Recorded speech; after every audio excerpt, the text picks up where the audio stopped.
car le plein emploi n'est pas réservé à une partie de la population. C'est notre ambition pour tous. Je vous remercie. Merci beaucoup, Monsieur le Premier ministre. La parole est à Monsieur Grégoire de Fournas pour le Rassemblement national. Merci Madame la Présidente.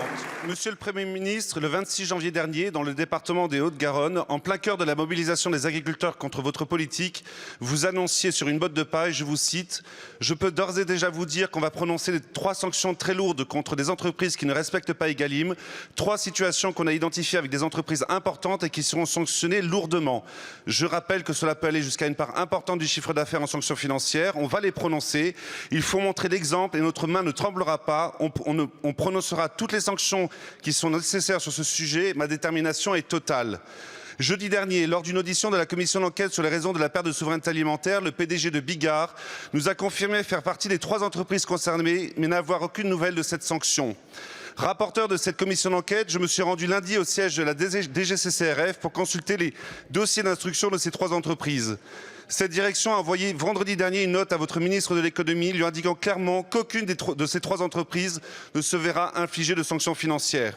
Monsieur le Premier ministre, où en êtes-vous de votre détermination pour sanctionner ces 3 entreprises? Je vous remercie.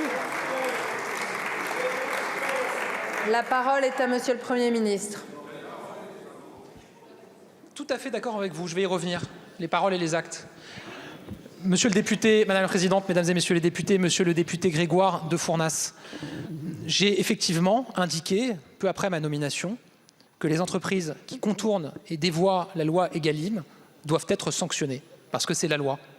Et nous avons, avec Bruno Le Maire, mis en place un plan de contrôle inédit sur les entreprises. Il y a ensuite des procédures de sanctions qui ont été engagées contre plusieurs entreprises, notamment 3 grandes entreprises. Des informations dont je dispose, la procédure contradictoire est en cours. Il n'y a donc pas d'abandon des sanctions, mais à l'initiative de votre question, je vais évidemment interroger les ministères sur le sujet. Mais je vais vous dire, j'ai été très clair et on sera très clair. Quand il y a lieu de sanctionner, qu'il y a possibilité de le faire, on le fait. Mais surtout, on va plus loin que ça, monsieur le député. L'enjeu, c'est aussi de faire évoluer la loi Egalim. Parce qu'il y a des contournements, malheureusement, qui sont légaux. Je vous donne un exemple. La construction du prix en marche arrière. C'est-à-dire quand vous avez un industriel qui va s'accorder avec un distributeur sur un prix et qui se retourne ensuite vers le producteur pour lui dire en fait c'est dealé, c'est signé avec le distributeur, tu dois respecter ce prix.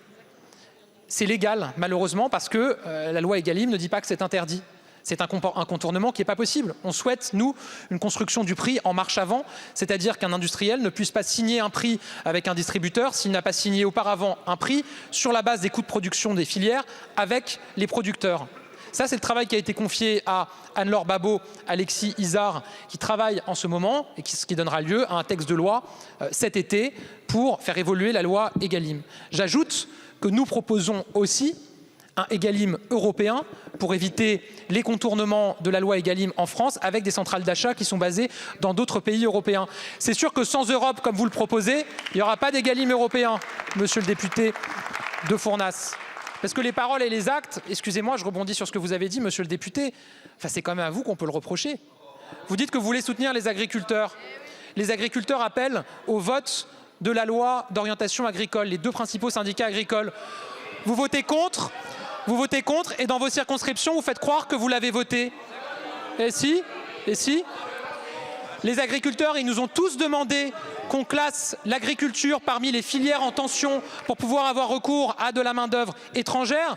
Vous dites c'est immigration zéro et on ne veut pas d'étrangers. Vous dites on défend l'agriculture, mais vous êtes contre l'Europe. L'Europe, c'est la PAC, 9 milliards d'euros pour nos agriculteurs.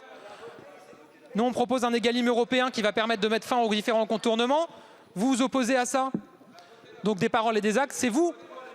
Mettez des votes et des actes en face de vos paroles. Ou alors changez vos paroles pour qu'elles correspondent à vos actes et à vos votes. Mais à ce moment-là, je pense que vous aurez peu de succès auprès de nos agriculteurs puisque vous votez toujours contre eux. Merci beaucoup, monsieur le Premier ministre. Monsieur de Fournas.